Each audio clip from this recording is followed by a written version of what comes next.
नमस्कार गुड्डी किचन को आपन को स्वागत। आज आपण सेयार करने को नहीं आसी कदली फूल तरकारी।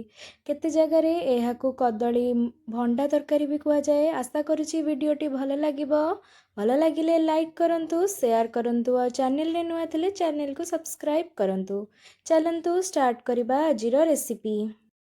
मु एठी बुट डाली 1 कप आउ आलू काटिकी नेछि। टिके पानी हळदी लूण दे देछि।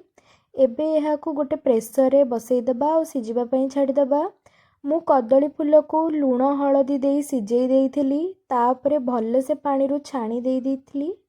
गोटे करेई रे तेल दे सिझिथिबा फूल को पकेई भाजिबा। टिके समय ताको भाजिबे।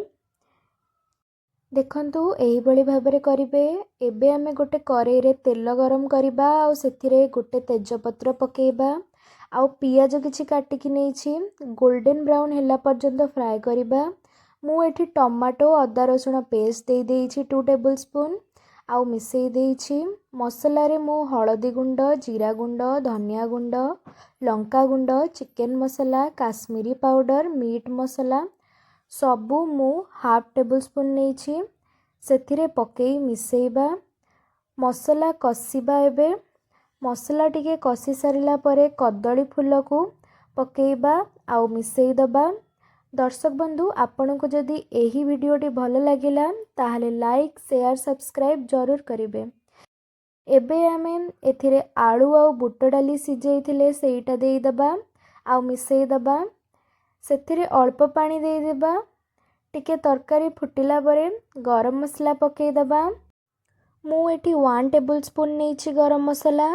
एबे गैस को बंद करी दबा। धनिया पत्र किछि देई दबा आउ भल भाबे ताको मिसई दबा। देखंतु एही बळी भाबरे ही आपण करिवे।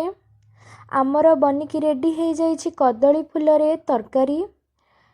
तो आपण देखि पारुथेबे केते बढ़िया बनिछि आउ आपण को केमिति लागिला कमेंट रे निश्चय कहिबे। आशा करूछि वीडियोटी आपण को बहुत भल लागिथबो।